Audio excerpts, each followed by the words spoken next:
they say they're not in a very liquid position. What does that mean?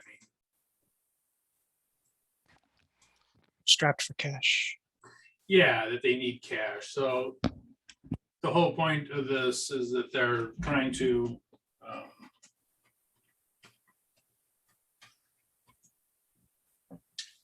make their financial statements look better so they can get a loan, or maybe get a loan at a lower rate based on their financial statements. Some of the suggestions they have are okay, and some of them are kind of out there. By the way, this client, well, what's we know from some of the statements here was kind of wrong with the client, but what's good about the client? There's actually something that's very good about the client. What is it?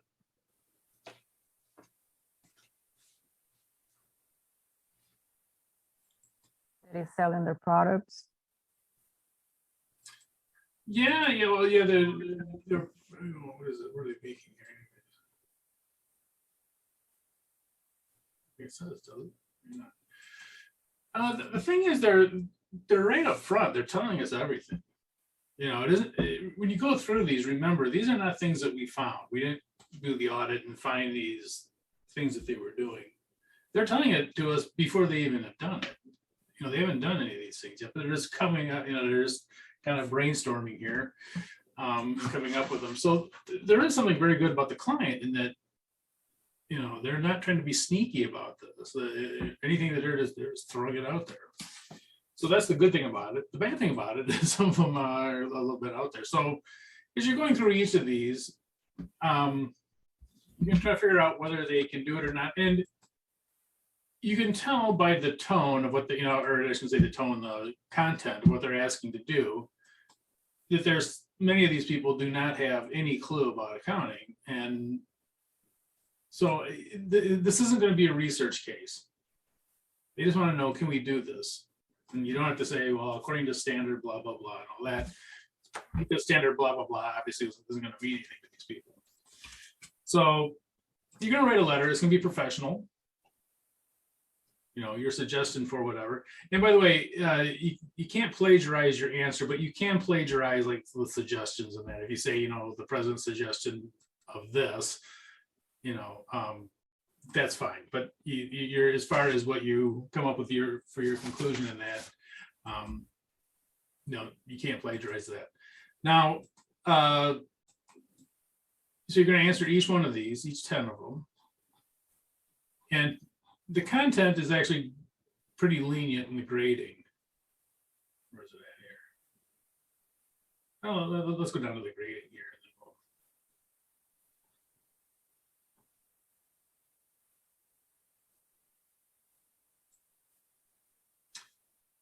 Okay.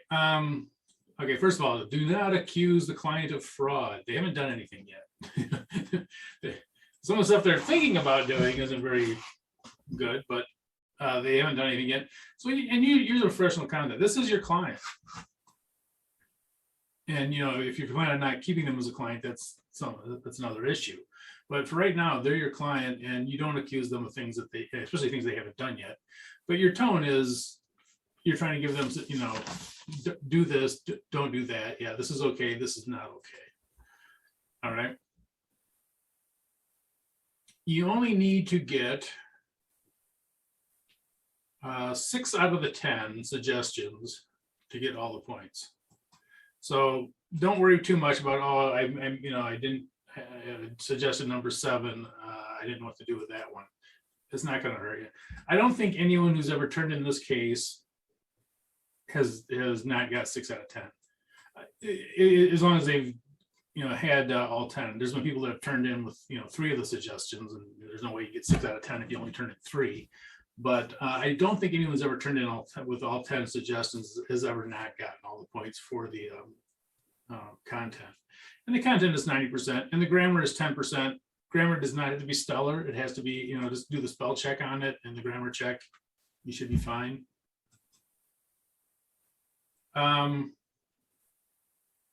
Yeah, so refer to each suggestion. You know, don't just say suggestion 1 is no good or suggestion 2 is good or whatever. Make sure you tell them exactly what, the suggestion was at the beginning. And in this case, you can, you can cut and paste that part.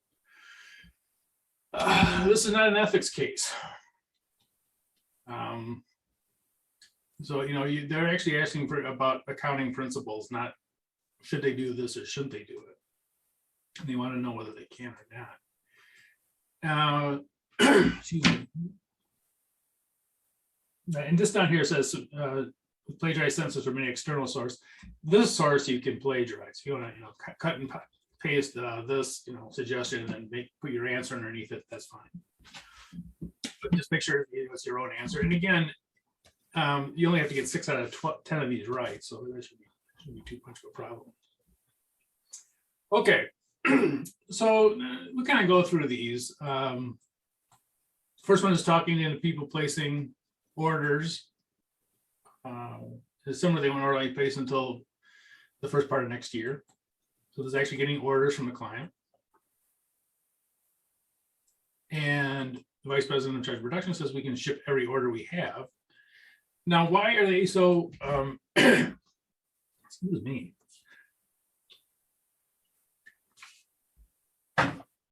Why do they want to ship every order?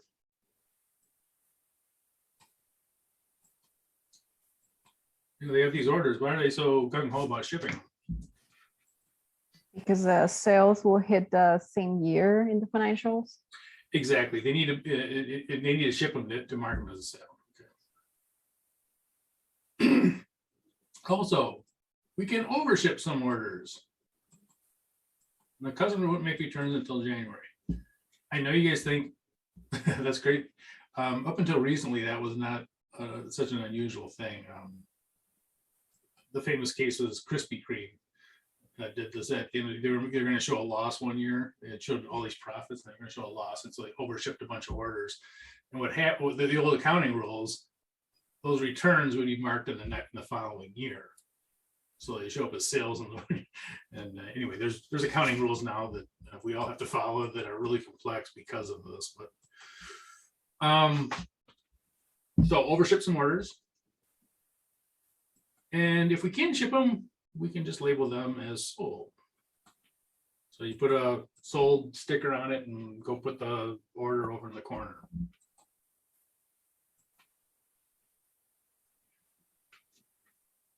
We can record the customer's check spreading dates of late December as part of our December 31st cash balance. The ones we received in January.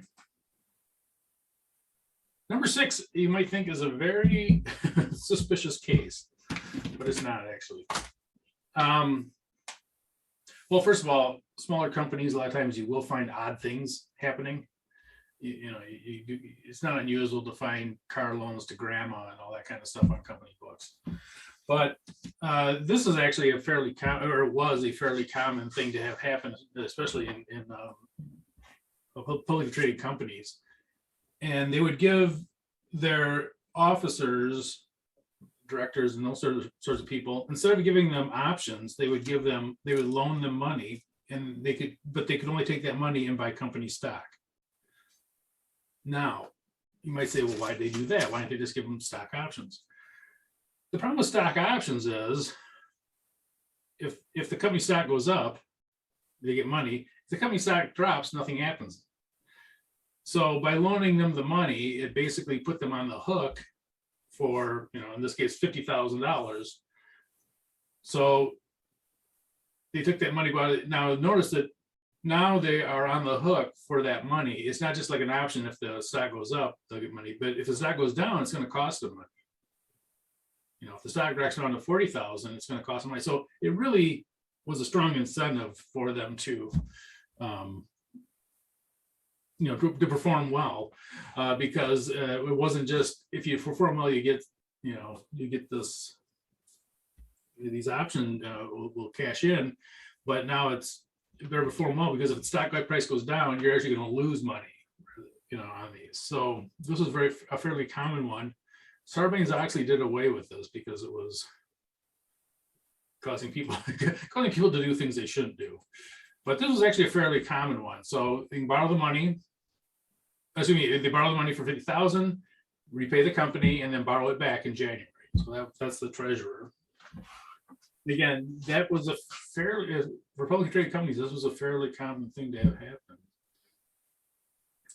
Okay, number 7 is a little bit of a, you guys may have done this in a finance class or something. And that is the current ratio, the ratio of current assets to current liabilities. How would it change if they paid off $10,000 of accounts payable? Okay, well, the current ratio before, do I have room down here below? No, I don't. Who made this stupid handout? I'm just gonna move it up. It's still not giving me a line.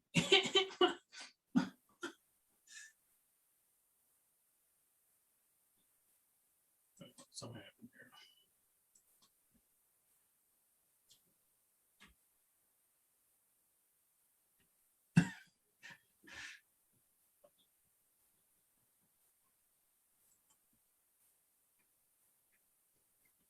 Sorry about this, guys. I should have planned this better. Thought there was an extra line there. Okay, so the current ratio, if we do it with the dollars we had before we make this payment, it'll be 40,000 divided by 20,000. So we'll get a current ratio of 2.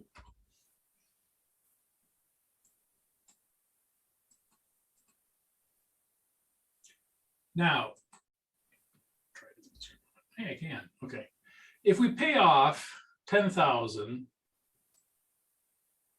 of the liability, so our cash will go down to 2,000.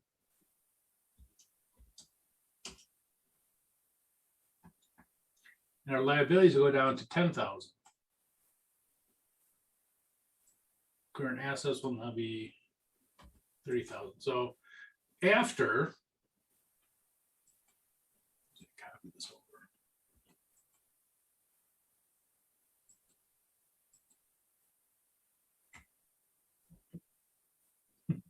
Sorry. So after it looked like this, our assets would be 30,000 and this would be 10. So now our ratio would jump up to 3. So how would it change if we, I'll stop doing stupid stuff. How would it change if we paid, if 10,000 of the accounts payable were paid using cash? It would increase the current ratio from 2 to 3. So that's what this one's talking about. If we, what happened to the current ratio if we pay off some of the, this is just an example. I don't know what the actual situation is, but this is what they're talking about. Is if they pay off some of the liabilities, that current ratio can go up. And the higher the current ratio, it might mean the difference between getting a loan or not, or getting a better interest rate or not. So while it might seem like a kind of a, why would you pay something ahead of time? How stupid. There might actually be a dollar amount attached to it that, it may help you get a loan for a lower rate or something like that. That actually may be a dollar reason for doing it. Number 8. We can even wait to mail the checks for a few days or mail them to the wrong addresses. By the way, mailing to the wrong addresses is probably not done very often, but it is not that uncommon to have a company that will run off their checks to pay people and not mail them out. So, they run them off on whatever, December 28th, and they just stick them in a drawer and they don't bring them to the post office until January. Mailing with the wrong addresses would take a lot of work, but hey, if you're inclined. So this one is they have inventory that's obsolete, but they're saying maybe we could defer the write down until next year. Another item is they have a machine that's ordered for delivery in December, and we can instruct the manufacturer not to ship the machine until January. So they got this machine coming in, and apparently they don't need it right away. That they could have them ship it in January.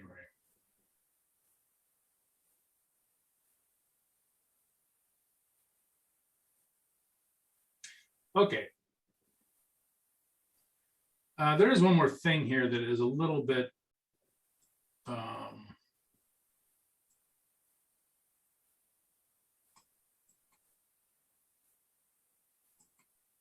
no.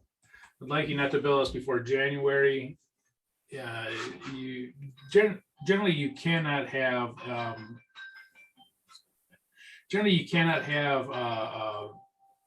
your client owing you money. It makes you not independent. Any question on that? So sorry about that. I would turn it off, and like my phone is like 30 feet away from me. Okay, so any questions about this? Again, it's not an ethics case, you never know where these people, what it comes from, and these suggestions and that. I'll never forget being on an airplane one time, and the guy sitting next to me was a business guy, and he kept saying how he was mad that he had to keep putting deferred taxes on his financial statements, and his reasoning was, well, every year I have deferred taxes, so really it never gets paid off.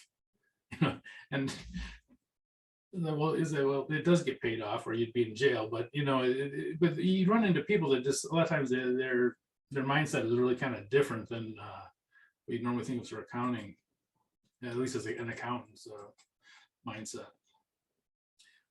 Okay, any question on this? So again, you need to get 6 out of 10, and again, the real reason for this is just to get used to writing in a professional format. And then one of the things I'll tell you in doing auditing was that a big chunk of it is writing to different people. I know it sounds like it wouldn't be, but it's surprising how much it is. And back when I was doing auditing, I used to write a lot. I didn't write great. I still don't. But your tone and how you write to people and that sort of thing. That's what really this is about, kind of being a professional tone. Even when someone's saying something very crazy and unprofessional to you, you kind of just don't react, and you just answer them in a professional tone. So anyway, this is due on what's today? Let's be due on the 8th. Let me write that in here. And if you have any questions on it,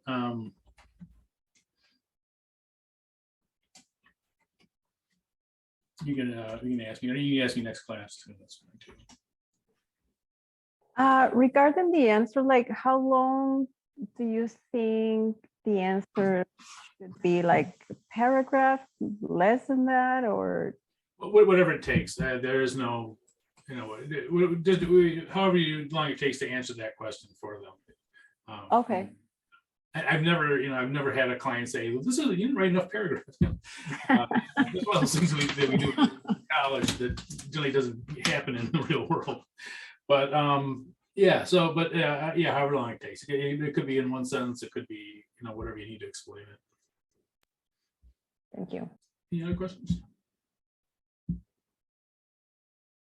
Okay, so I think next thing we'll jump into is the I think we already started on it actually. Oops, that's not what I wanted.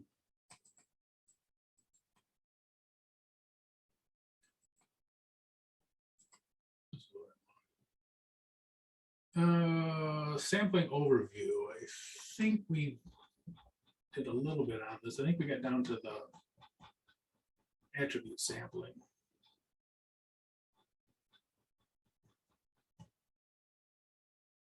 Or sampling risk, I think, actually.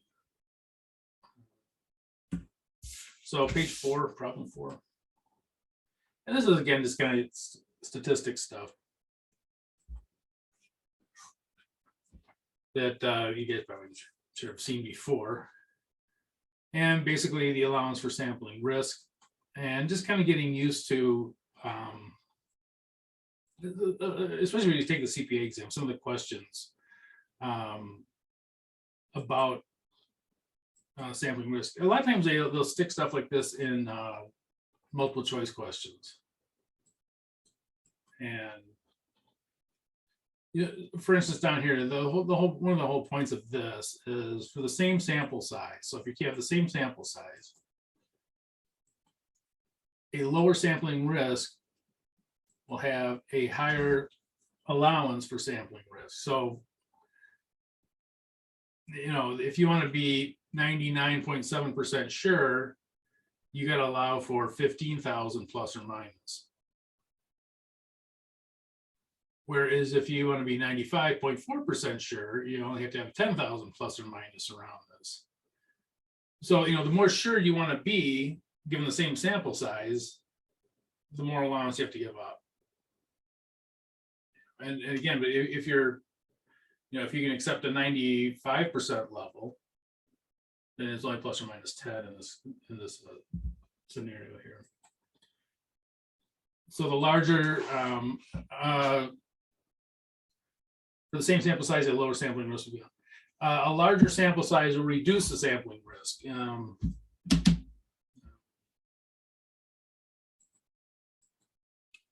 Show what we mean by that.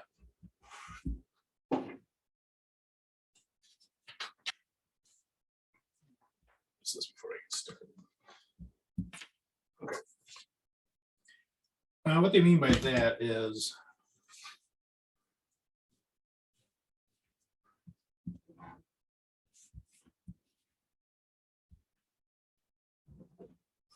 so you have this bell curve.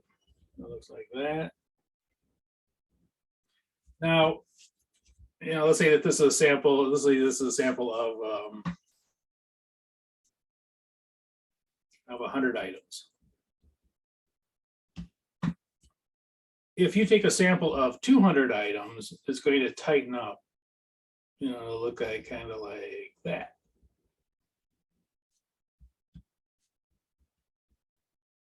And all those standard deviations will be kind of pulled in as you get more. And as you pull it in more, it may even move it a little bit one way or the other, depending on what you're sampling. So anyway, this is what they're kind of talking about. The more you take, and if you get up to 100%, you know exactly what it was. It'd be just that line.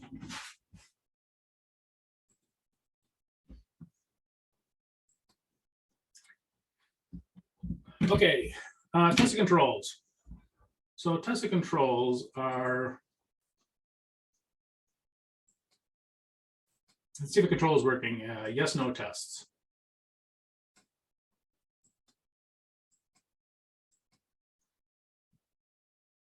For example, a client may have a control that requires 2 managers' signatures on checks written for more than $5,000. Okay, so the auditors are going to test for this. So this is the test. So the auditor take a sample of tests that are of checks that are worth more than $5,000.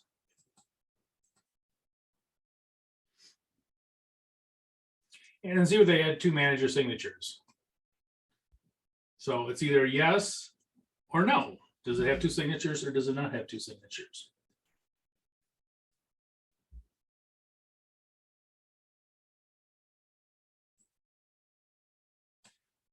I think I talked about this before. Did I go into, what am I doing here? Something wrong. That's not how I look. That's how I look. Did I go into? I think I went into the thing about flipping a coin. I think I did that earlier in the class, didn't I? About how that goes into a normal distribution. Yeah, this is the same idea, and this is what we're going to talk about. Is that yes, no is like flipping a coin. Heads or tails, yes or no, and so that's going to be that same kind of thing, and that they'd actually use the same normal distribution because, well, first of all, it's easier than a binomial. If you guys ever played around with binomials, they're no fun. But that will, so the actual kind of description that we go into is the same bell curve thing that we just talked about. Okay.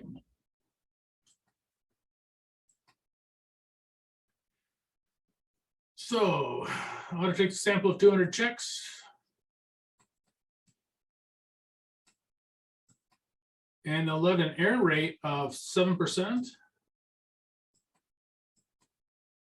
And they'll have an allowance for sampling risk. Okay, so the plus or minus will be that. Now, usually, you know, when we talk about it in the terms of,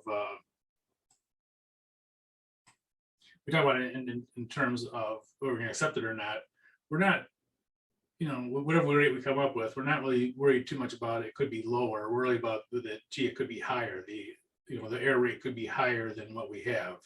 So whatever we come up with, we're going to add 2 because that's going to be the allowance underneath that bell curve thing.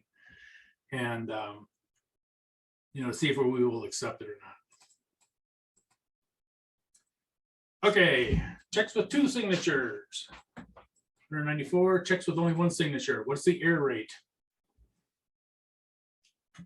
of the sample?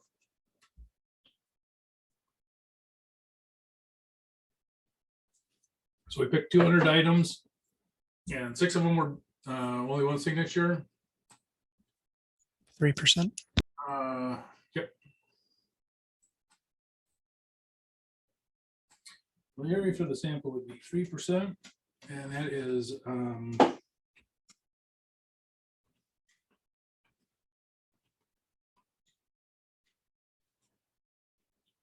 six errors out of 200.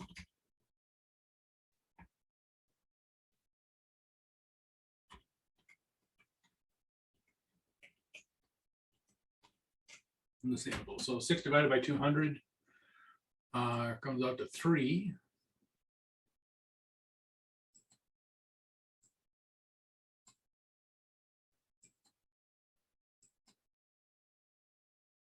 Now, remember, we have this allowance for sampling risk is 2.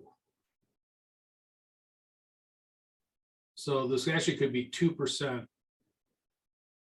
worse. So this could look like, it could look like this.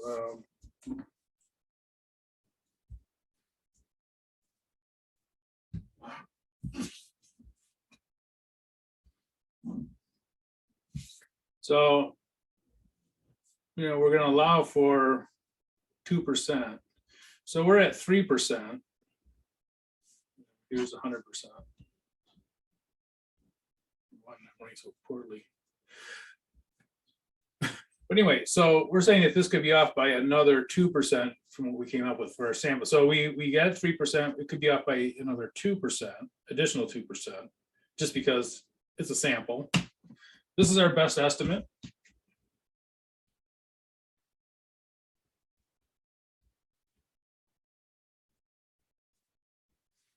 But we could be off by as much as 2 more because it's a sample.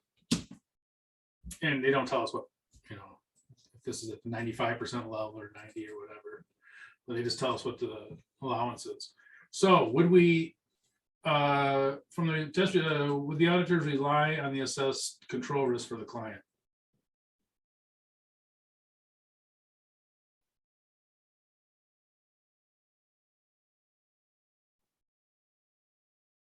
Yes.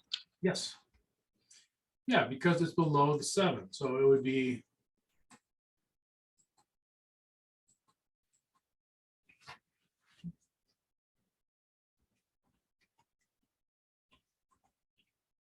so the error rate of 3%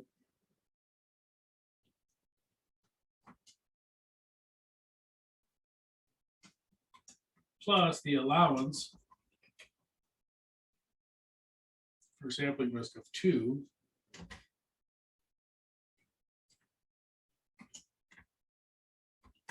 So kind of 5% would be the upper limit.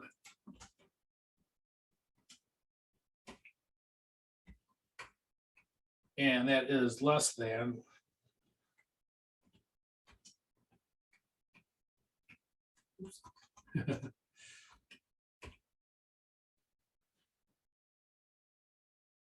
the allowable rate of 7%.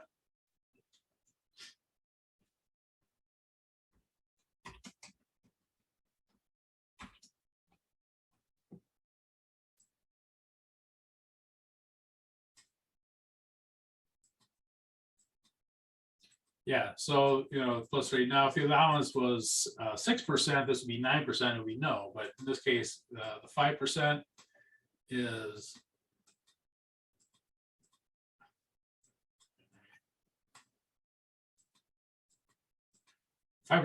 less than 7%.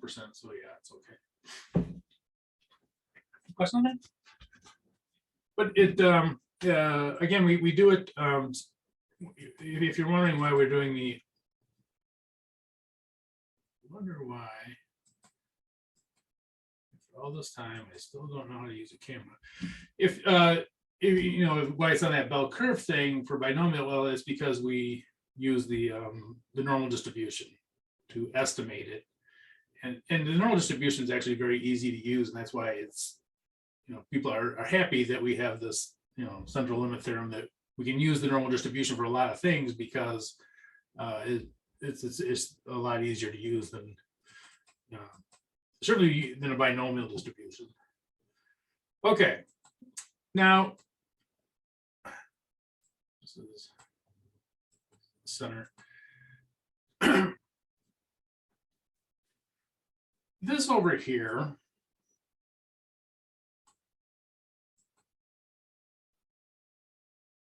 this is what the auditors assess the internal controls to be. Over here is the actual. So this is what they actually are. So we're kind of trying to see, okay, here's what we assess it as. Over here is what they really are. And so it is possible that our sample does not reflect the actual. You take a sample. For instance, we audit at the 95% level. That means that the we audit at the 95% level. That means 5% of the time we're going to be wrong. 5% of the time, our sample will not match the population, and that's just a statistical known that if you audit at the 95% level, 1 out of 20 times, it's not going to be the same as the population as a whole. So there's risk to that. There's risk to you taking a sample that does not match up with the population. And so that's what we're going to do here, is kind of categorizing those risks as far as which ones are dangerous and which ones aren't. Okay, let's first look at the things when they go right. If we say that if we come up with the internal controls are adequate, and they are adequate, right? This is correct, right? We're correct in our and same thing down here. If we say their controls are inadequate, and they really are inadequate, then it matches up perfectly. And if we're auditing at, say, the 95% level, 95% of the time it's going to be one of these two, right? So what we're really worried about are these other ones when it doesn't match up. Okay, suppose, let's take the first one over here on the left. We come up, we say that it's inadequate. When actually they were adequate, but we just got a bad sample. Okay, maybe we picked, we happen to pick a bunch of bad ones out of the sample, and for whatever reason, it doesn't match up. So we think it's inadequate, and the actual effectiveness of the internal control is okay. So this would be an incorrect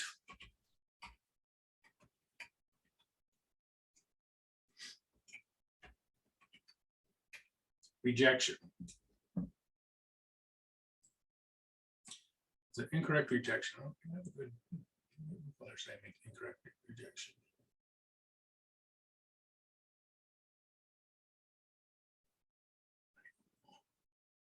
I'll make it blue, how about? So this is an incorrect rejection.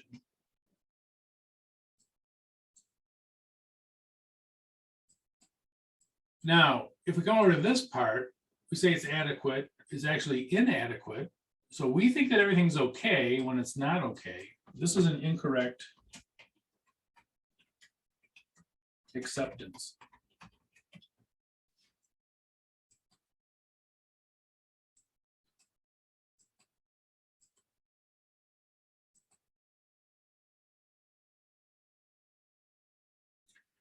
Okay, so if we're at the 95% level, 95% of the time we're going to be correct. 5% of the time we're going to be in one of these two. Okay, which one of those is more dangerous?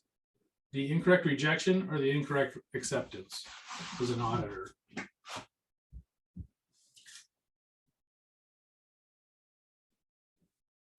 Which one would you be more worried about?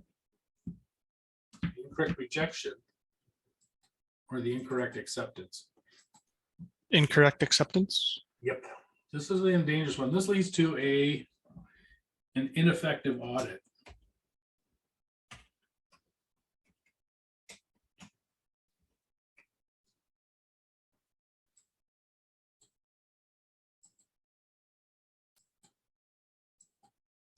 Oh, it looks worse. I'll just leave it. How about? So this is an ineffective audit. You think everything is okay when it's not okay. You're relying on something you shouldn't be relying on. This one down here is an inefficient audit. Oops.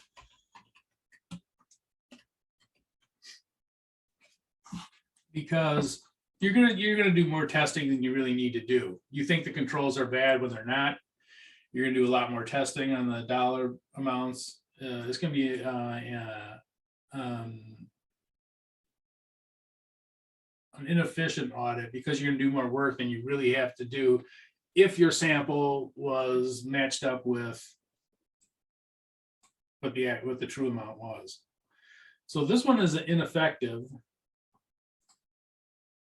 How about I do this? I'll make it into a, there we go.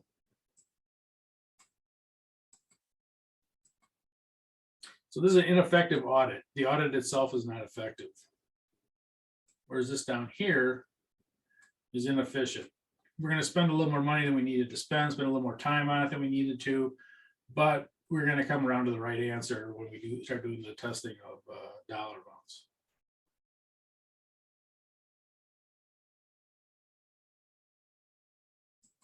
Any question on that? Okay, so there's a test of controls. We test controls because hopefully testing the controls will reduce the amount of substantive testing. Now, again, if we come up with the controls are bad when they're really good, we're going to do more testing than we need to. And the opposite is true too, though. If we think that the controls are okay, that we can rely on them, and we don't alter our plan, we're just going to do the same testing as if we can rely on the controls. It could possibly lead to a ineffective audit. Another thing too, though, about internal controls, I think I mentioned this before, maybe I didn't. If controls are not followed, it does not necessarily mean the financial statements are misstated. Now, yeah, if they are misstated, usually there's a problem with internal controls, but it doesn't necessarily go the other way. That if there could be bad controls and the financial statements are still, you can still be relied upon, even though the controls are not working. Okay, same thing for the substantive procedures, and this is, this is kind of the stuff we've been doing up until this point.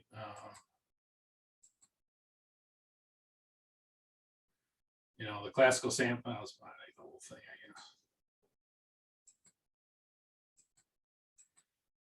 guess. We get, these are all dollar amounts, right? These were all to get the dollars.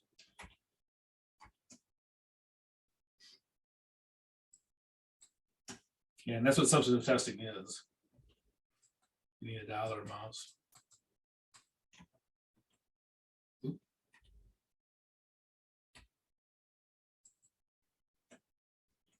Okay.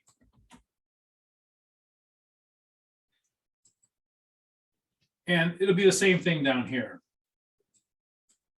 Oops.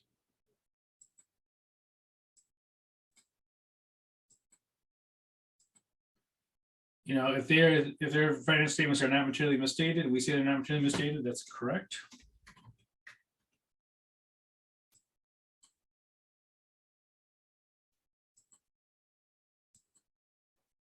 And same thing over here. If we say they are materially misstated and they are materially misstated, that's fine too. We will tell them to make the corrections or else we'll put it in our audit report.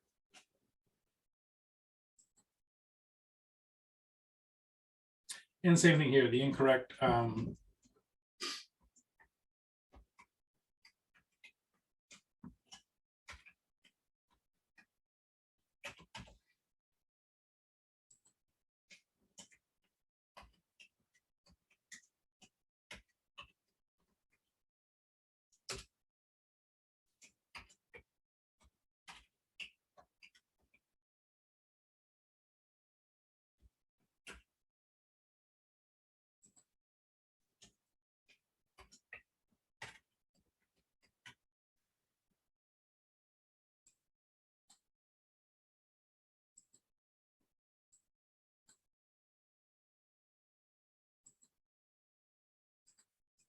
so this would be an inefficient audit.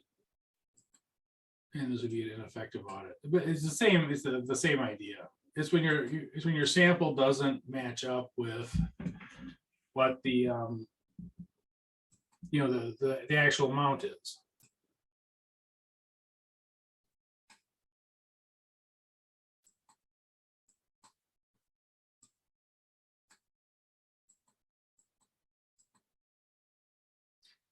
And you do not.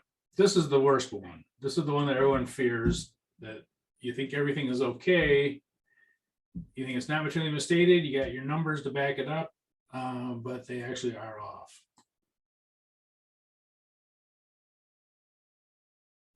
So these two, you know, these two little box things are kind of they're the same, just two different things. This one down here is the one you're going to be reporting on, though. This is the one that is probably the most worrisome because these are the actual dollar amounts that are going on here. You could be in this situation here where the incorrect acceptance of them, but because they don't lead to a material misstatement, it's possible you could have it correct down here also, even though that one is incorrect at the top. Okay. I think we talked about this, but I'm not positive. Relationship between testing controls and substantive procedures. Suppose initial test of controls indicate that the controls cannot be relied on. What should the auditor do?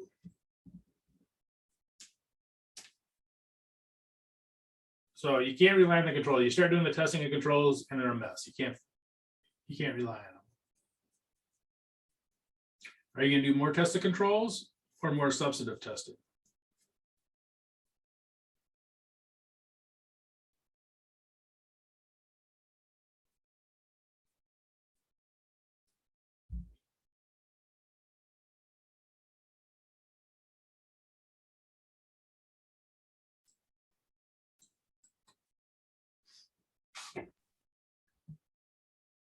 I would say B. That's exactly right. Yep.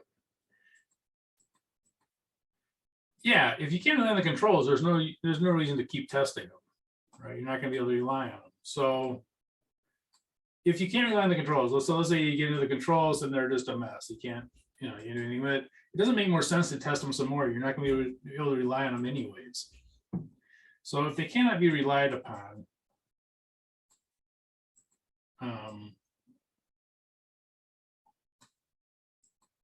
you would stop testing the internal controls and go on to the substantive test. So these are, you do more of the dollar amounts.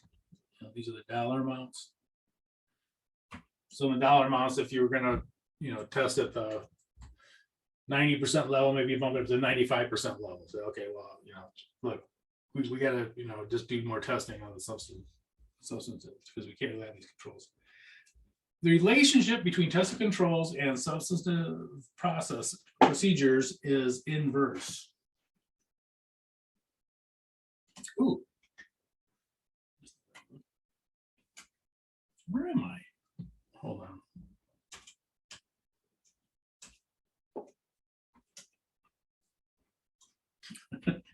So sorry.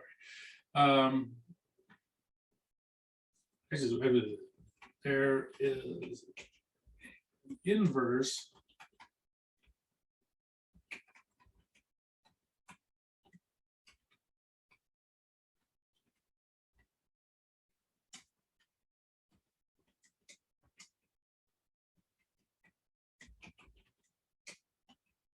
and substantive tests or procedures.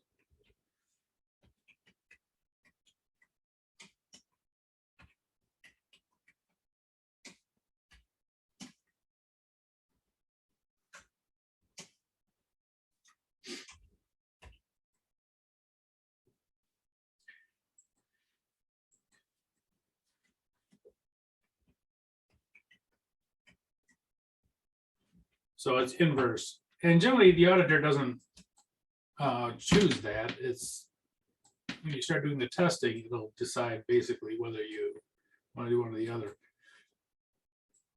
Now, one more thing that I should mention though too is that as an auditor, if it's not a publicly traded company, if it's a non-issuer, you do have the choice of not testing the controls at all and doing all substantive testing. A lot of times smaller companies don't have very good internal controls. You know, if you're trying to segregate duties and there's only 3 people in the office, it's really hard to do it. So sometimes they will just say, okay, forget about testing the internal controls. We'll just, you know, double up on the dollar amounts, you know, so taking 100 items, we'll take 300 items or something and do it that way. So you do have the control over it, but it basically is the controls themselves. If you can rely on them and they'll reduce the substantive testing, you'll do that. If you can't, just do more substantive testing. So it's going to be inverse. If it's publicly traded, you have to do tested controls because there's an audit report on the internal controls. So because there's an audit report on the internal controls, you have to test all the controls every year. Okay, let's stop there. And when we come back, we will do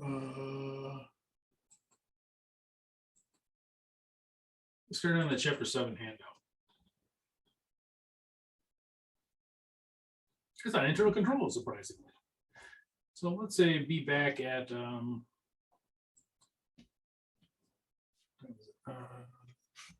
say be back at 7:05. How about?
Okay, we'll talk about internal controls.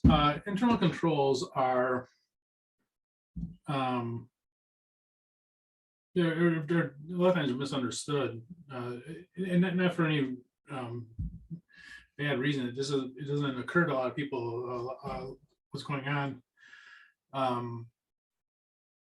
But internal controls are basically there to ensure that management's objectives are met.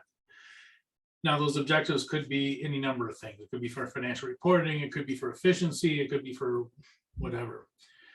For example, if you go into like the Home Depot by us, if you go there, as you leave the door, they look at your receipt and they check off, you know, something to do randomly, but they'll look and see that everything that you have on there is, you know, is on the receipt. Now, why do they do that?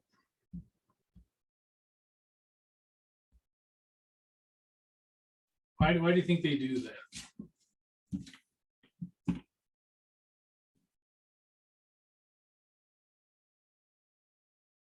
I mean, they do it, and they, you know, it's not just Home Depot. Other places do it too.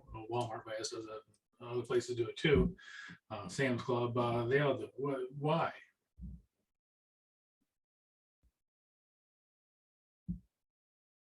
There has to be a reason. To deter shoplifting, or to actually, you know, make sure that people have paid for what they have in their carts. Yeah, it very well could be for shoplifting. Now, in the cart, you know, a lot of times, yeah, if someone's shoplifting something, they won't put it in the cart.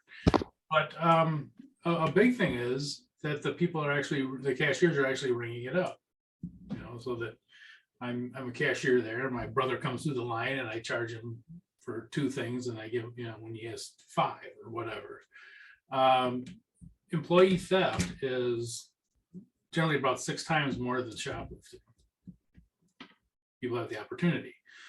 So, you know, and you're talking about some places like Home Depot, this can be, you know, these can be a huge dollar amount of things that are going out, hundreds of dollars of stuff. So, well, it is, shoplifting certainly is part of it. Another part of it, though, is that they're employees. And again, companies, you know, people say like, oh, they have these, you know, things where customers ring up themselves.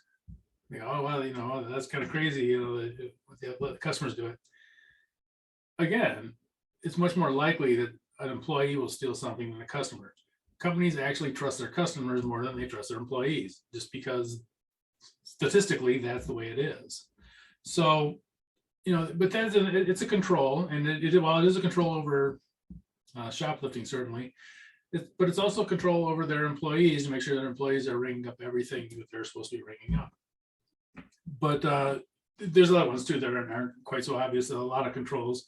So that's what the internal control, though, is as an example of it.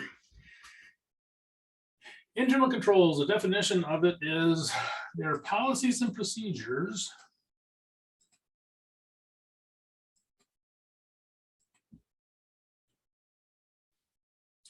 meet 3 objectives: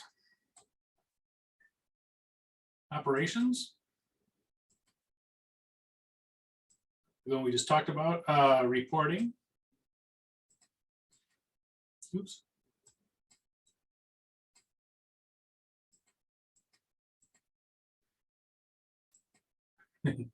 and compliance. And compliance would be things like for taxes or government things to comply with those. So these are 3 areas. And by the way, you'll recognize those as 3 areas of auditing. The type of audit reports. There's an operational audit, right, for operations. There's a financial audit, right, and there's also a compliance audit, which would be like for the IRS or something like that. So you recognize that the objectives kind of fit into those 3 categories of audits that we do. Okay, auditor's responsibility for internal control. The first one are the financial statement audit.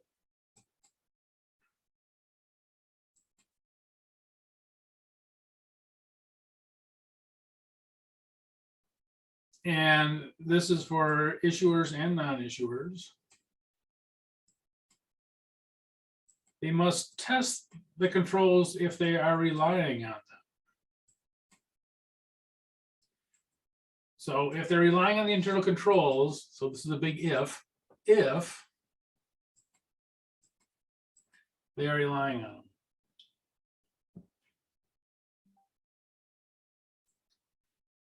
They will evaluate the internal controls throughout the fiscal year.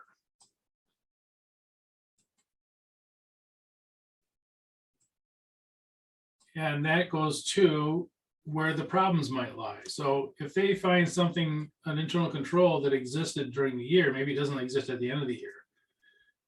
But your financial statements are made throughout the year, right? I mean, the sales and all that kind of stuff. So if there was a problem with internal controls earlier in the year, it may very well affect the whether there's a material misstatement on the financial statements, even if the control has been corrected. So through the entire year, you're actually looking at what the controls were. And another thing about that works in the control risk. Again, we can't, you say, well, if they fixed it, then it's okay. Well, no, not really, because you can't jump in the time machine and go back and say, okay, all those sales that were made in January, February, March, April, whatever, you can't go back and redo those. So, the control risk is throughout the entire year.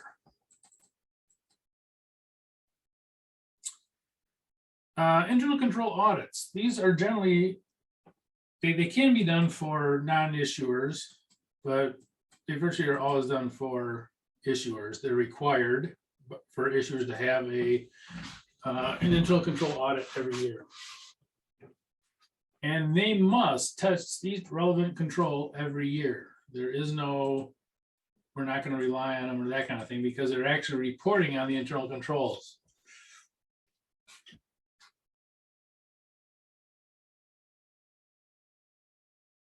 And they're reporting on the controls at the fiscal year end. So whatever their year end is, that is the controls that you are looking at. Because people want to know if the controls are in place going into the next year. So notice the difference for financial accounting, because the financial statements are made throughout the entire year. You have to worry about whether the control was in effect, if there was a problem with the controls during the entire year, because it might affect the income, the financial statements. If you're doing the audit on internal controls,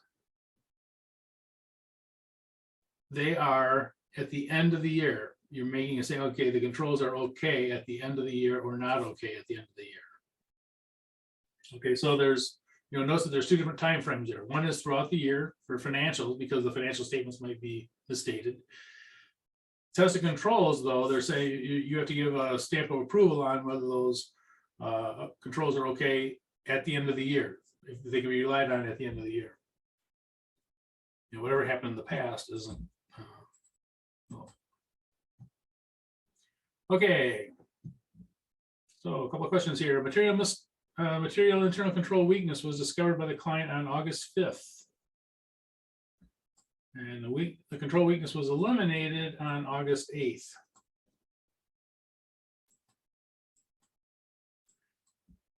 Assuming the client has a year end of December 31st, which audits would be affected by this event?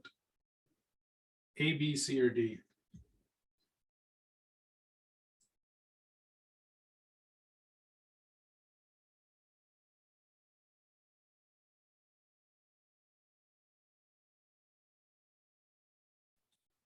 B. Actually, it's A. Because this is throughout the year. So the financial audit is throughout the, no, I should have these the same color. So the financial audit is throughout the year. So this would be throughout the year. Now at the end of the year, when you're doing the control on the, this was corrected on, or eliminated on August 8th. So by December 31st, that would be fine. So only the financial audit, because up until August 8th, there may be a problem with the financial statements.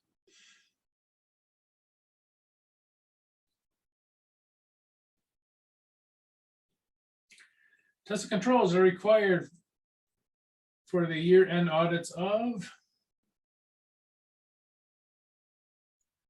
Sorry, just to expand a bit further on that question. So even if a control weakness was like identified for 2 minutes and then immediately fixed, technically, obviously they probably wouldn't even do it, but technically it should reside under the financial audit because it existed for a period of time. Yeah, and only for the financial audit. Right. Yeah, the only possibility that now, again, remember the control weaknesses, though, it doesn't necessarily mean the financial statements are misstated. It just means that you have to be aware of it and diligent and maybe do more testing for those things that were before August 1st. But yeah, because sometimes, some of the, they're doing something on the, online thing or something like that, and the thing is open for a few minutes or something. Technically, it would be included in the financial audit.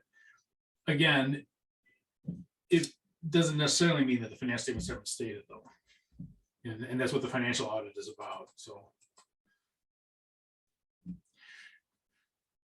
tests of controls are required for the year-end audits of.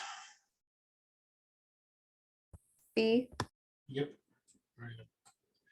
Issuers. So only issuers, because only issuers must do the internal control audits. You can do them if they're not issuers, and many people do, but they're required for issuers. Ooh, neat. The control environment. This is remembered by when you take the CPA exam, and remember this. ICHAMBO. If you talk to anyone who's taking the CPA exam, they'll say ICHAMBO, they'll know exactly what you're talking about. So this is the control environment. And this is kind of the environment that of not the individual policies and procedures, but sort of like the what's the for the overall environment that the company is operating in. Especially the people at the top have integrity and ethical values, whatever at the top they have, that will trickle down. A commitment to competence. This one's kind of people make questions about human resource policies and practices, especially how they treat things like whistleblowing and all that kind of stuff. Assignment of authority. Management operating style. There's some managements that are very aggressive and it trickles down throughout the organization. Board of directors and committee, how they are, and the organizational structure itself sometimes will have it. But this is the kind of the environment and those things that will happen. And basically, a lot of times what they call is the tone at the top. If the tone at the top is, we don't care about controls, that usually trickles down to the rest of the people. They don't care about controls. Whereas if there's a real, diligence of following the rules and that at the top, and all the competencies that go along with it and all that, that usually trickles down the organization too. That's what people generally look to the people up in the organization, even if they don't agree with what they're doing. But hey, when in Rome, you do what they do to get by.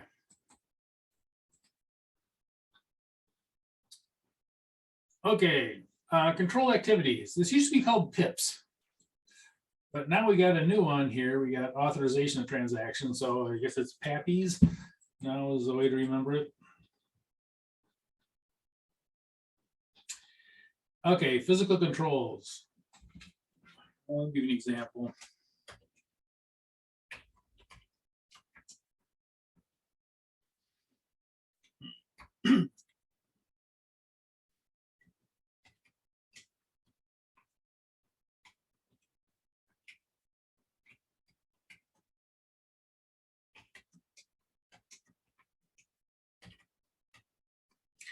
Okay, for example, in the IT department, they require ID for access. So physically, you cannot get into the IT department without a valid ID card that you scan in.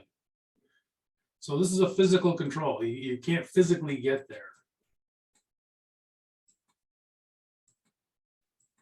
Another one is, like a bank vault. Unless you have the combination, you can't get in.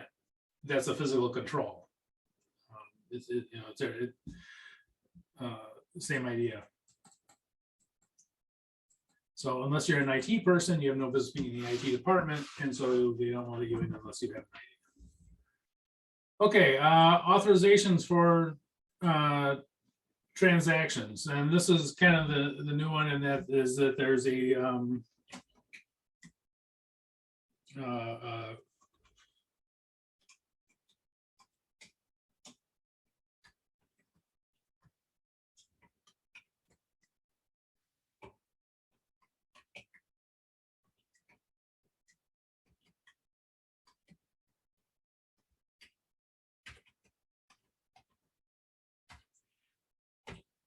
that authorization approvals are clearly identified so that only certain people can approve things, depending on what it is. For example, managers approving purchase orders.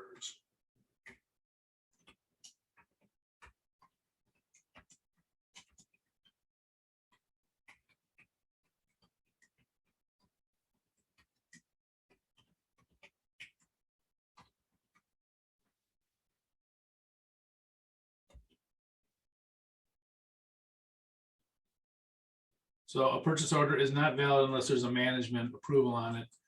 Nowadays, in the past, people were always worried about computers, that, oh, people are going to be able to manipulate computers and that. But actually, computer controls, for the most part, make controls much more effective.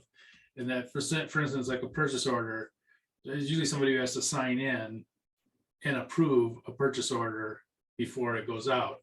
So, a lot of times, these are done electronically, obviously, nowadays, that you have that control, that there's somebody in a department who probably has control of that budget it's going to get hit, that they're the ones that are going to say yes or no on this purchase order. So even though someone else may have put the purchase order in, it has to be approved by manager. I was at a company, well, actually it was at Navistar. They had a plant that went way overboard on it, and they required every manager to approve every purchase order. And nobody looked at anything because they come in and their screen would be filled up with 116 purchase orders, and they would just go through and approve them all because none of them related to them. And it was kind of a mess. And we actually wrote it up as, this is not a good control. This is a really bad control. It should only be whoever this thing And another thing is, if somebody approves it, if everybody approves it, there's also, it also limits the authority, basically, of who's responsible. Well, no, hey, well, I approved it, but so does 8 other people. That kind of thing. Okay. Performance reviews. These are not employee performance reviews. These are usually compare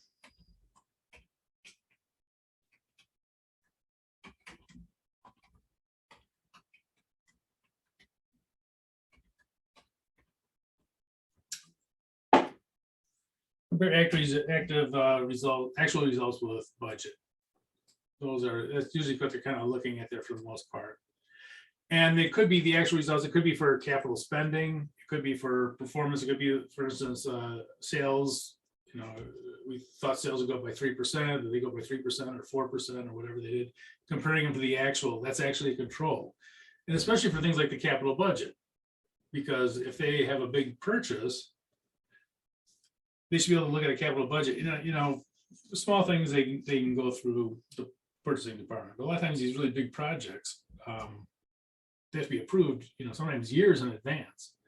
And so if you do have a big purchase, if you do have a big capital outlay, there should be a budget for what you're going to buy for the next year. You should be able to compare that to the equipment, the additions, and that sort of thing that they'd have. So this is kind of comparing what's budgeted with what the actual is, and if there's differences as to why there's differences. You just don't go out and buy a building or something. There's usually budgets and all that kind of stuff. Information processing.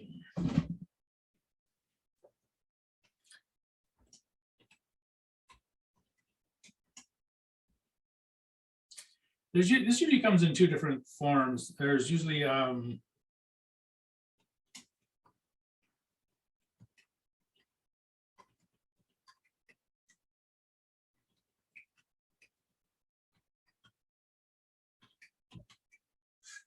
password protection operating system. So someone sits on their computer, they will have operating, they'll be able to get onto the computer through signing in. And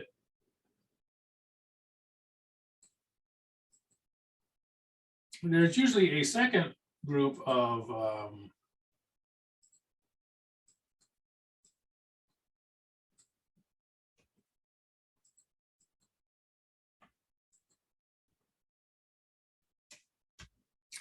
and that is password protected applications.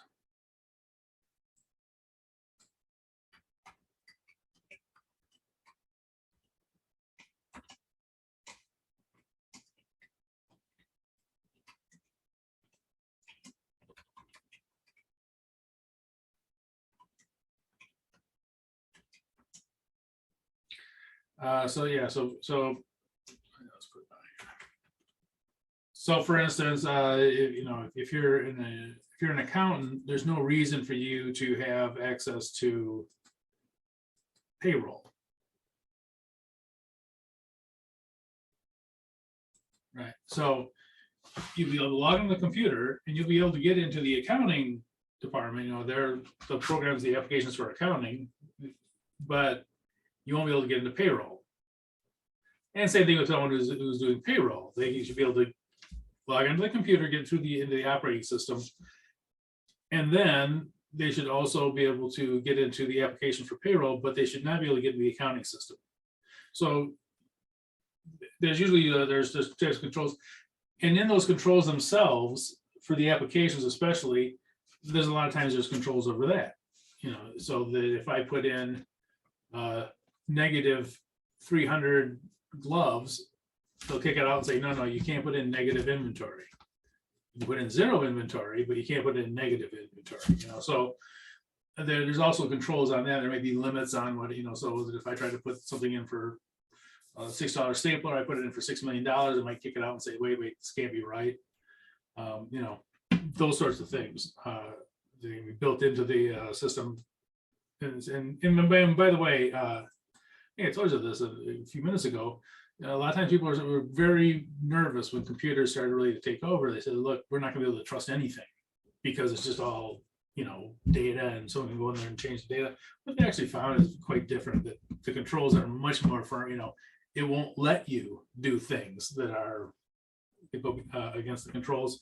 And not only that, even things like logging in and that, for the most part, they'll know who did it, when they did it, what computer they're at when they did it. Those are all things, not down to the 100th of a second, that you don't get with a manual system. So while computers were worrisome in the beginning, and sometimes you still find stuff that kind of seems like they are, they really have enhanced controls. Segregation duty, I think we've already talked about. Oops. Should be there. You remember by car?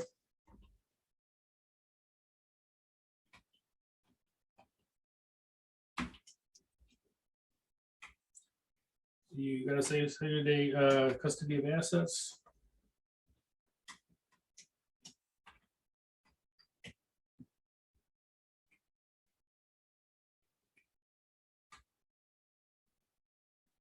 Authorizations.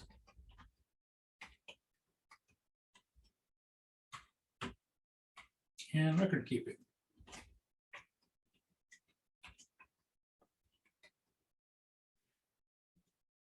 So these are the 3 things that you must segregate. You got to remember by car. And if there's a problem, usually it has something to do with these being combined. These are sometimes segregation duties, sometimes called incompatible duties.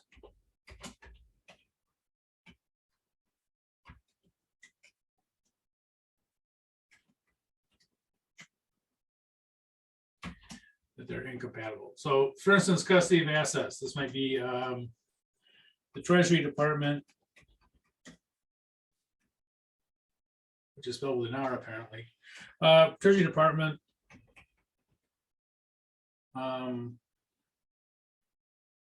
has custody of the cash.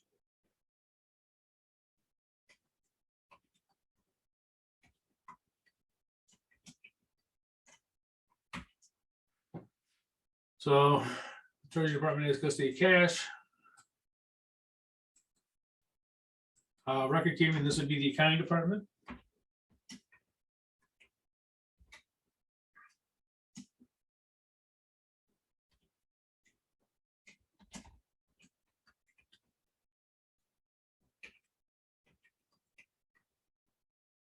Oops.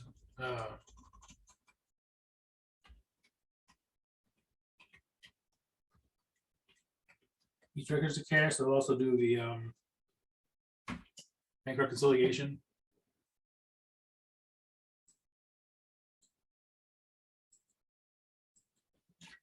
And managers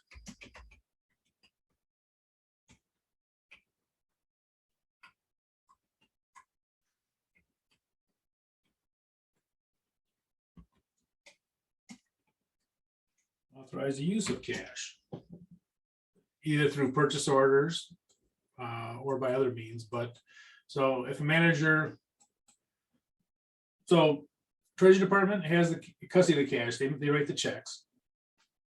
The authorization is done by managers. So for instance, a purchase order approved by a manager, managers approve the purchase order, which leads to this, whatever they're buying, and leads to the release of cash. And the accounting department doesn't have authorization and doesn't have the custody of the asset. We simply do the record keeping, we do the bank reconciliation and that sort of thing. So keeping those all separate enhances your controls. And generally when you find that there's a problem, a lot of times it's that, you know, you have those three things and that, you know, somehow they get combined.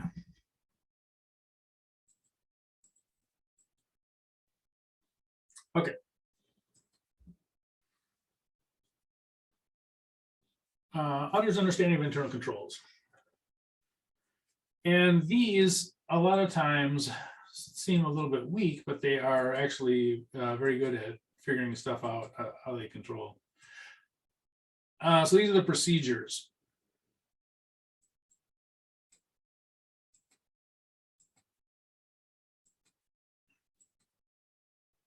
Inquiry, asking people. Inspection of documents and reports. Observation, looking at people doing stuff, and tracing. Of these four items, which one is a more persuasive? Which one would you rely on?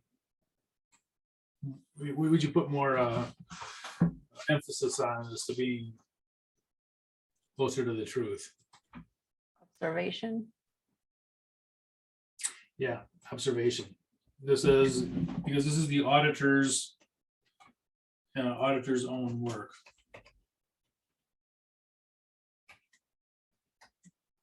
And it's always better than looking at looking at the documents that were made by somebody else or asking other people. This one isn't bad. Tracing through the system, this is probably something the auditor would do. This would probably be the auditor's own work also. This one would be up there. But observation, stuff that you see for yourself, is usually the more persuasive. And I know I told you this before, but I've had, I can't even count how many times I've had somebody tell me it's done this way. And you go look at it, it's done nothing like that. And not because they're being jerks, but you know, they think it's done a certain way and it's not, you know, and so a lot of times, even though best of intentions, they think they're helping you, and you actually go look at it and it's something completely different. It's very common to have, and that's true also with things like the internal control manuals and things like that that companies have. A lot of times those manuals are not necessarily up to date. They're not necessarily, things change really quickly. And a lot of times, a new system comes in over here, over there, whatever. And whatever they have written down there is out of date. Even a couple of years, you can have things change significantly. Okay. Documenting internal controls. They come in 3 flavors.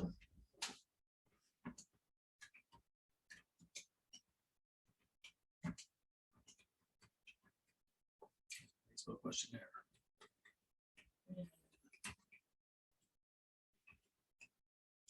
So the internal control questionnaire, a flow chart, and a written narrative.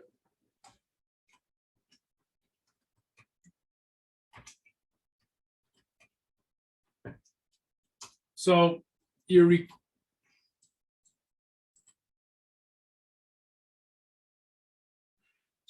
required to get an understanding of internal controls.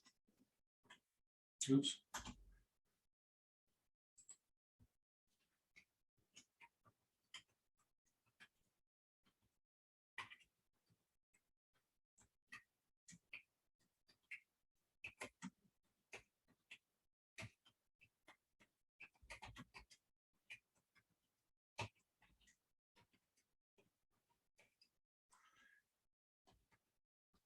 You're required to get an understanding of internal controls, even if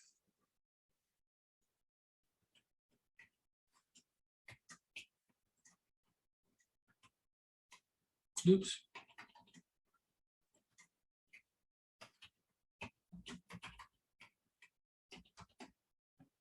This is not the best writing, but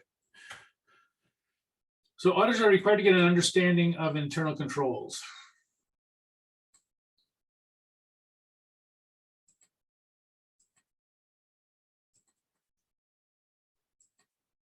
Even if they're not relying on the internal controls. So you have to get an understanding of the internal controls. And again, you can do it through any number of ways of getting that information. If you're not going to rely. Now, if you're going to rely on the internal controls, you have to test them. So everyone must get an understanding of the internal controls. That's required. If you're going to rely on those controls, before you can rely on them, you have to do testing on them to make sure that they are, that they're within limits of acceptability, that you can, that you can actually put some faith into them. So you have to get an understanding, and if you're going to rely on them, you have to do testing. But if you're not going to rely on them, you still have to get an understanding of internal controls, and you have to document that. You have to show somehow that you got this understanding of internal controls. Everything must be, there must be evidence backing that up. And you can use any one of these 3 to do that. Oops. Oops. Try a different color.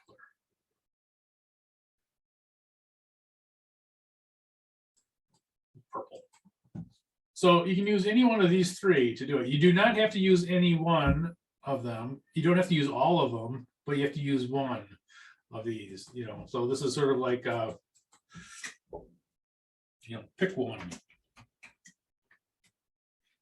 And you can use different ones for different things. So you might use the questionnaire for cash, for accounts receivable, you use a flow chart. For inventory, you use a narrative. You don't have to choose any one thing, but you have to choose one of them to get your understanding of internal controls. Okay, and there's some examples here. Well, internal controls for processing payroll. These will be yes, no answers that we did before. Yes means it's okay, no means it's bad. And so you go down the list here and you'll say, are employees paid by check or direct deposit? Hey, that's a bad one to use. I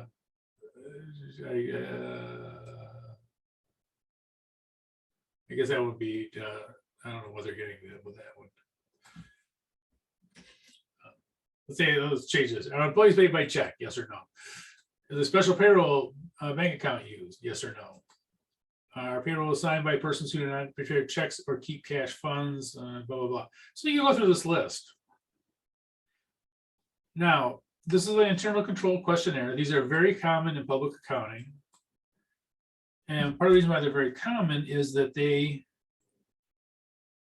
anyone can administer them.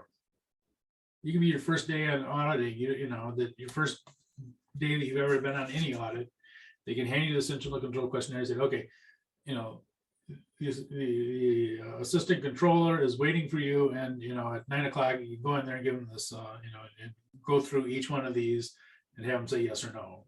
And you know, anyone can do it. And that'd be your documentation. And generally, they're generally laid out that yeses mean everything's okay and that nos are not okay. All right. And that's what an internal control questionnaire usually does. A lot of times you'll mix it up a little bit, because realizing that a lot of times the person you're asking this, you know, the assistant controller or whoever it is, that they've been in public accounting and they know that, you know, to get rid of you, you just say yes to everything. Yes, yes, yes. Let me think about it. Yes, you know, just to get rid of you. But so you generally you throw a few no's in there just to, you know, keep them honest and keep them listening to what you're asking them.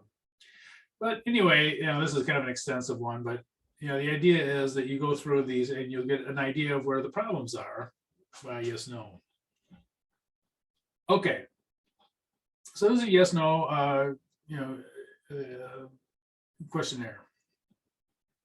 There's a flowchart example on the next page, page 4. And this is very commonly used. And they will have different little symbols that mean different things. You'll see that this kind of funny one here, this means it's a document. So customers check, remittance advice would be whatever they send with the check. You know, that these would be a listing of checks down here. You know, you get used to using these. These are usually a process when you have the kind of, I don't know what you call that thing. Trapezoid or something, or I don't know what it's called. But anyway, you know, they have a common ones that they'll have. And anyway, it's sort of a flowchart is a pictorial kind of thing that you actually look at it.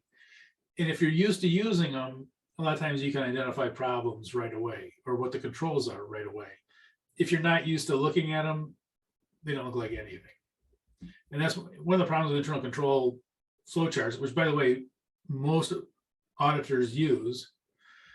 One of the problems is that you can't show it to somebody and say, is this right? You know, if you take that chart and show it to a cashier, say, is this right? They'll still laugh. Well, what is that? Did you do that yourself or what? So this is what a flowchart looks like though. Written narrative is just what it says. It's written. So you can just write out, you know, the senior accountant and the accounting manager perform all bank reconciliations and review cash, money market, blah, blah, blah. And the nice thing about written narratives, unlike flowcharts, is that written narratives you can actually hand to somebody who has no idea what you're doing and say, is this right? You know, and you hand to them and say, can you read through this? And they'll say, yeah, well, you know, this isn't exactly right because then it's blah, blah, blah, you know, so then you keep going around and around. You get really, I used to do internal auditing and we had a lot more time than the external auditors.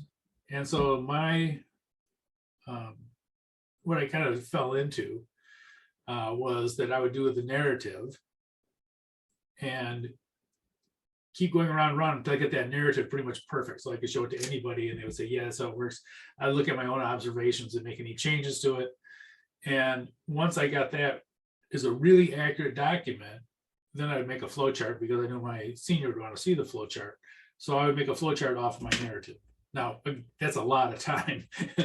External auditors don't have that kind of time, but you know, they have whatever, 8 days to do, inventory, and we had 8 weeks, and it makes a difference. But I would start out with the written narratives, and then from there I would make one of these. Didn't do too much with the at least we didn't. The external auditors definitely did these questionnaires, internal control questionnaires. Okay, what time is it?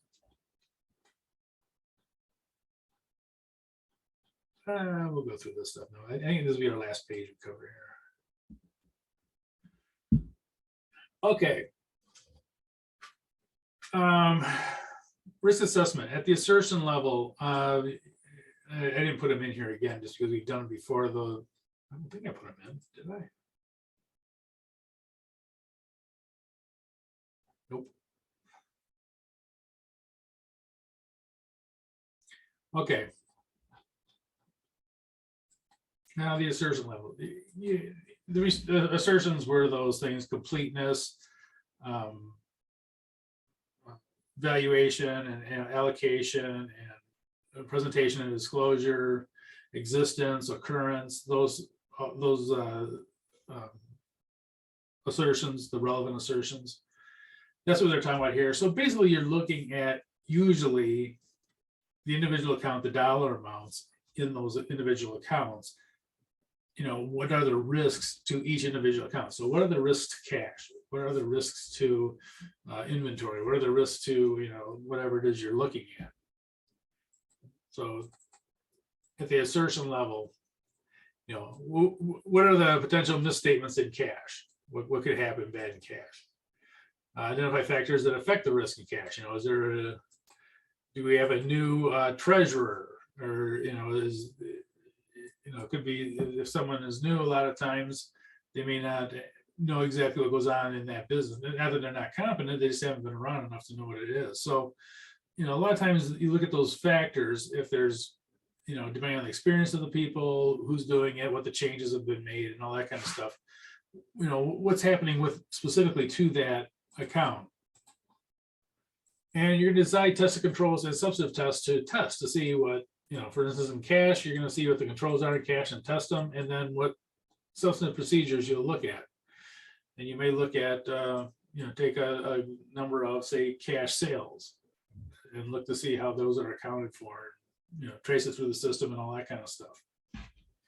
Now, you can also have, at the financial statement level, there might be risks that the company taken as a whole.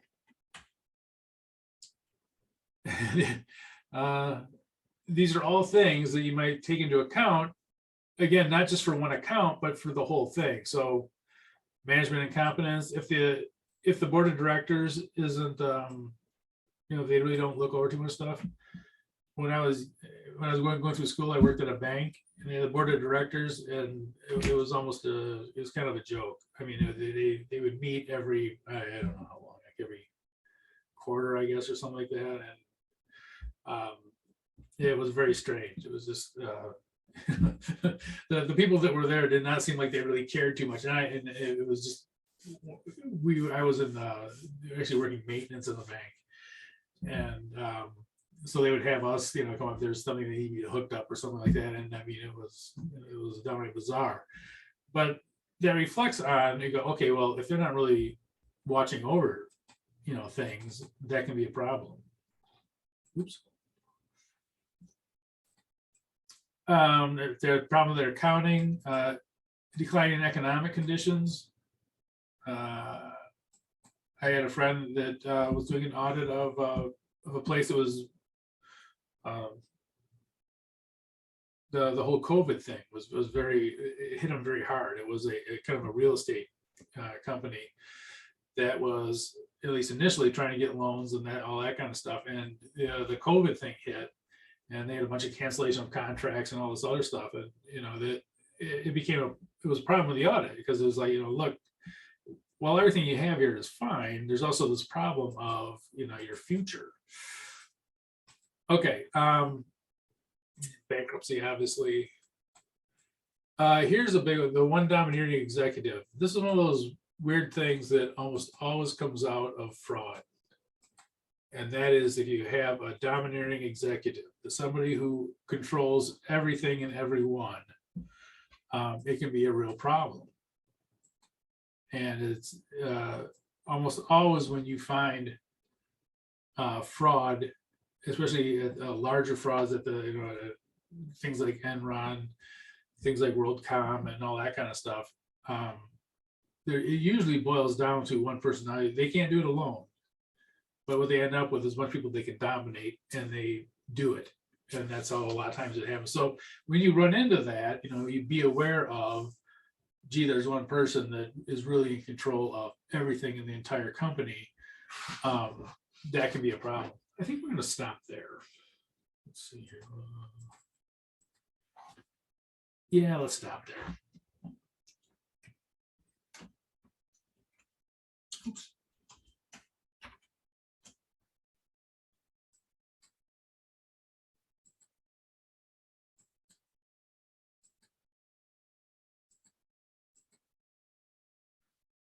Okay, let me think here. Let me save this.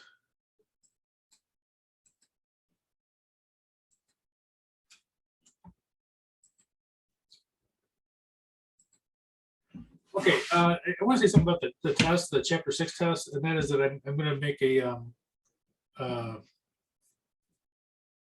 if you already have the grade, I might change it. It'll go up if I have to change it.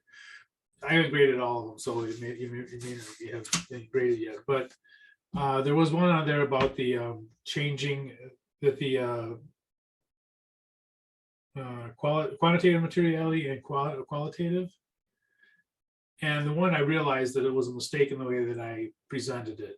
And that is that if it changes from an income to a loss, that is qualitatively material. It changes from one to the other. And it would have in that case. So anyway, if you get you're going to get a note on that if you on the exam. I did not take off any points for that. I realized that I presented it incorrectly, that I should have had that in there too, instead of just a change in trend. That would be a change in profitability of loss or income. But anyway, on the test, so when you see your grade on the Chapter 6 exam, I did not take off for that because I realized that was the way I presented it. And if the whole class is getting it wrong, that means it's not, it's me. So anyway, those should be graded either tonight or tomorrow. But yeah, so if you see that, it's because of the way I presented it. And I think maybe next class I'll take a little bit of time and just explain it a little better than I did before. Okay, any questions on that?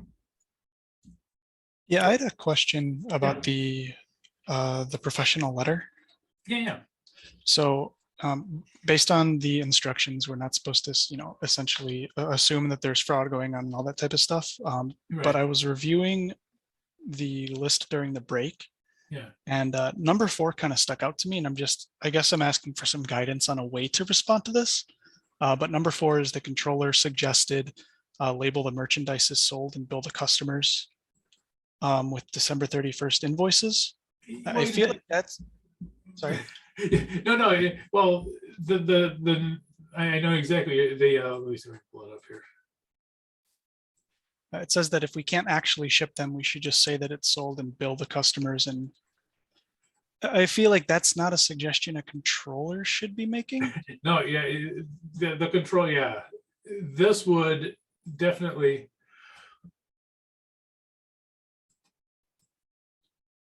And the controller should not have anything to do with shipping. But anyway, see here. Yeah, this is one of those things that would give you pause for not necessarily just the suggestion, but who is doing it. Right. Yeah. So, yeah, it can be. I would say just put it down as just another suggestion, and you can put something in there that the controller probably should not be suggesting these kinds of things. It's hard to say what the controller, what their background is. I'll give you a really brief story. we had a controller at one of our plants, a genius in chemistry. This woman was absolutely genius in chemistry, and she streamlined her plan. It was they make engine hoods for like trucks, and when she was done pretty much streamlining the plan, they said, well, we want to keep her around because she's very smart and all that, but we really don't have this position, and they made her the controller, which led to all kinds of problems because she really wasn't a controller. There's no, she was, I mean, I'm sure her IQ was like 1 million or whatever it was, but she wasn't really a controller. And so, I could see some, her making a suggestion like that or something like that, because it depends on who they put in as a controller. And they're not always, the best, but it does reflect on, if you can trust management. And so, I know exactly what you're saying, that a controller should not be saying those kind of things. It could just be that the controller is not maybe trained even in what their field is.